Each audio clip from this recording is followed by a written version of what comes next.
ಶುಭೋದಯ ವಾರ್ತೆಗೆ ಸ್ವಾಗತ.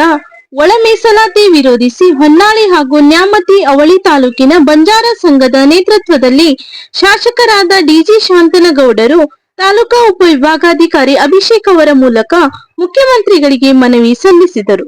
ನೂತನ ಜನಗಣತಿಯ ವರದಿ ಬರುವವರೆಗೆ ಯಾವುದೇ ಕಾರಣಕ್ಕೂ ತರಾತುರಿಯಲ್ಲಿ ಒಳ ಮೀಸಲಾತಿ ಜಾರಿ ಬಗ್ಗೆ ಸರ್ಕಾರ ತೀರ್ಮಾನ ಕೈಗೊಳ್ಳಬಾರದು ಎಂದು ಪ್ರತಿಭಟನೆಯ ಮೂಲಕ ಆಗ್ರಹಿಸಿದರು. ಪ್ರತಿಭಟನೆ ಸಂದರ್ಭದಲ್ಲಿ ಹೊನ್ನಾಳಿ ಹಾಗೂ ನ್ಯಾಮತಿ ಅವಳಿ ತಾಲೂಕಿನ ಬಂಜಾರ ಸಂಘದ ಮುಖಂಡರು ಉಪಸ್ಥಿತರಿದ್ದರು. ಈ ಸಂದರ್ಭದಲ್ಲಿ ಬಂಜಾರ ವಿದ್ಯಾರ್ಥಿ ಸಂಘದ ರಾಜ್ಯಾಧ್ಯಕ್ಷರಾದ ಗಿರೀಶ್ ಡಿಆರ್, ನ್ಯಾಮತಿ ತಾಲೂಕು ಬಂಜಾರ ಸಂಘದ ಅಧ್ಯಕ್ಷರಾದ ಭೋಜಾ ನಾಯ್ಕ್, ಹೊನ್ನಾಳಿ ತಾಲೂಕು ಬಂಜಾರ ಸಂಘದ ಅಧ್ಯಕ್ಷರಾದ ಅಂಜು ನಾಯ್ಕ್, ಮಾಜಿ ಜಿಲ್ಲಾ ಪಂಚಾಯತ್ ಸದಸ್ಯರಾದ ಶಿವರಾಮ್ ನಾಯ್ಕ್, ಸುರೇಂದ್ರ ನಾಯ್ಕ್, ಮಾಜಿ ತಾಲೂಕಾ ಪಂಚಾಯತ್ ಅಧ್ಯಕ್ಷರಾದ ಭೂಪಾಲ್ ನಾಯ್ಕ್, ಮಾಜಿ ತಾಲೂಕಾ ಪಂಚಾಯತ್ ಸದಸ್ಯರಾದ ಪಿರ್ಯಾ ನಾಯ್ಕ್, ಮಾಜಿ ತಾಂಡಾ ನಿಗಮದ ನಿರ್ದೇಶಕರಾದ ಮಾರುತಿ ನಾಯ್ಕ್, ಬಂಜಾರ ಮುಖಂಡರಾದ ತಾತ್ಯಾ ನಾಯ್ಕ್, ಓಂಕಾರ್ ನಾಯ್ಕ್, ಈಶ್ವರ್ ನಾಯ್ಕ್, ಜುಂಜಾ ನಾಯ್ಕ್ ಉಪಸ್ಥಿತರಿದ್ದರು.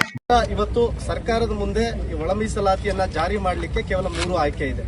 ಒಂದು 2011ರ ಜನಗಣತಿ, 2012ರಲ್ಲಿ ಸರ್ಕಾರಕ್ಕೆ ಸಲ್ಲಿಕೆಯಾದಂತಹ ಸದಾಶಿವ ಆಯೋಗದ ವರದಿ, ಅದು ಬಿಟ್ಟರೆ 2015ರಲ್ಲಿ ಸರ್ಕಾರಕ್ಕೆ ಸಲ್ಲಿಕೆಯಾದಂತಹ ಕಾಂತರಾಜ್ ಆಯೋಗದ ವರದಿ.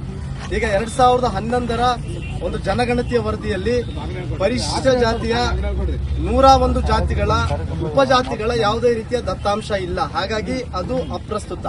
ಮತ್ತೆ 2012ಕ್ಕೆ ಸರ್ಕಾರಕ್ಕೆ ಸಲ್ಲಿಕೆಯಾದಂತಹ ಸದಾಶಿವ ಆಯೋಗದ ವರದಿಯನ್ನ ಈಗಾಗಲೇ ಕಳೆದ ಬಾರಿ ಬಸವರಾಜ ಬೊಮ್ಮಾಯಿ ಅವರ ನೇತೃತ್ವದ ಬಿಜೆಪಿ ಸರ್ಕಾರದಲ್ಲಿ ಈಗಾಗಲೇ ನಮ್ಮ ಮಾರುತಿ ನಾಯ್ಕ ಅವರು ಹೇಳಿದಾಗೆ ಮಾಧುಸ್ವಾಮಿ ಅವರು ಕಾನೂನು ಸಚಿವರಾಗಿದ್ರು. ಅವರ ಒಂದು ನೇತೃತ್ವದಲ್ಲಿ ಒಂದು ಕ್ಯಾಬಿನೆಟ್ ಸಬ್ ಕಮಿಟಿಯನ್ನ ಮಾಡಿದ್ರು.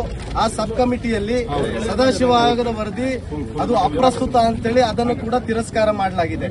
ಇನ್ನು ಮೂರನೆಯದು 2015ರಲ್ಲಿ ಈ ಹಿಂದುಳಿದ ವರ್ಗಗಳ ಆಯೋಗದ ಶಾಶ್ವತ ಆಯೋಗದ ಅಡಿಯಲ್ಲಿ ಕಾಂತರಾಜ್ ಅವರನ್ನ ಅದಕ್ಕೆ ನೇಮಕ ಮಾಡಿ ಚೇರ್ಮನ್ ಆಗಿ ಮಾಡಿ ಕಾಂತರಾಜ್ ಆಯೋಗದ ಒಂದು ವರದಿ ಕೂಡ 2015ಕ್ಕೆ ಸಲ್ಲಿಕೆ ಆಗಿದೆ.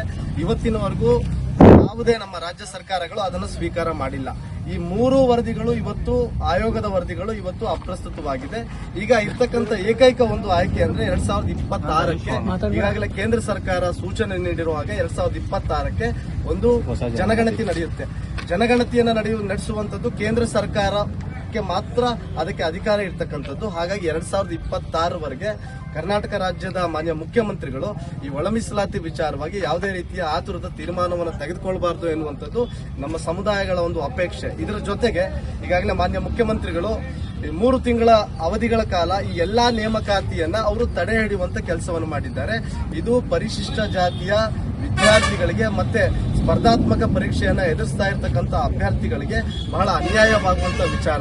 ಇವತ್ತು ವಯಸ್ಸಿನ ಸಡಿಲಿಕೆ ಮೀರಿದಂತವರು ನಾಳೆ ದಿನ ಅವರು ಸ್ಪರ್ಧಾತ್ಮಕ ಪರೀಕ್ಷೆಯನ್ನ ತೆಗೆದುಕೊಳ್ಳೋದಕ್ಕೆ ಆಗಲ್ಲ, ಅವರಿಗೆ ಸರ್ಕಾರಿ ನೌಕರಿ ಕೂಡ ದೊರೆಯೋದಿಲ್ಲ. ಹಾಗಾಗಿ ಮುಖ್ಯಮಂತ್ರಿಗಳು ಕೂಡಲೇ ಇದ್ರ ಬಗ್ಗೆ ಈ ತಡೆ ಹಿಡಿದಿರ್ತಕ್ಕಂಥ ಎಲ್ಲಾ ನೇಮಕಾತಿಗಳನ್ನ ಅವರು ಪುನರ್ ಚಾಲನೆ ನೀಡಬೇಕು. ಹಾಗಾಗಿ ತಾವುಗಳು ಇವತ್ತು ನಾವು ನಿಮಗೆ ಮನವಿಯನ್ನು ಕೊಡ್ತಿದ್ದೀವಿ.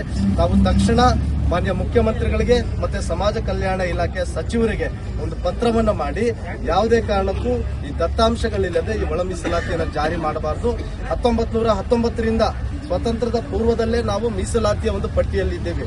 ನಾಲ್ವಡಿ ಕೃಷ್ಣರಾಜ ಒಡೆಯರ್ ಅವರು ಮಿಲ್ಲರ್ಸ್ ಕಮಿಷನ್ ಅನ್ನು ಮಾಡಿ 1919ರಲ್ಲಿ ನಮಗೆ ಡಿಪ್ರೆಸ್ ಕ್ಲಾಸ್ ಅಂದ್ರೆ ಗಮನಿತರ ಪಟ್ಟಿಯಲ್ಲಿ ಸೇರಿಸಿದ್ರು. 1935ರಲ್ಲಿ ಡಾಕ್ಟರ್ ಬಾಬಾ ಸಾಹೇಬ್ ಅಂಬೇಡ್ಕರ್ ಅವರ ನೇತೃತ್ವದಲ್ಲಿ ಬ್ರಿಟಿಷ್ ಅವರು ಈ ಮೀಸಲಾತಿ ವಿಚಾರದಲ್ಲಿ ಒಂದು ಸಭೆ ಕರೆದಾಗ ಅವತ್ತಿಗೂ ಕೂಡ ನಮ್ಮ ಸಮುದಾಯಗಳು ಮೀಸಲಾತಿಯ ಪಟ್ಟಿಯಲ್ಲಿದ್ವು.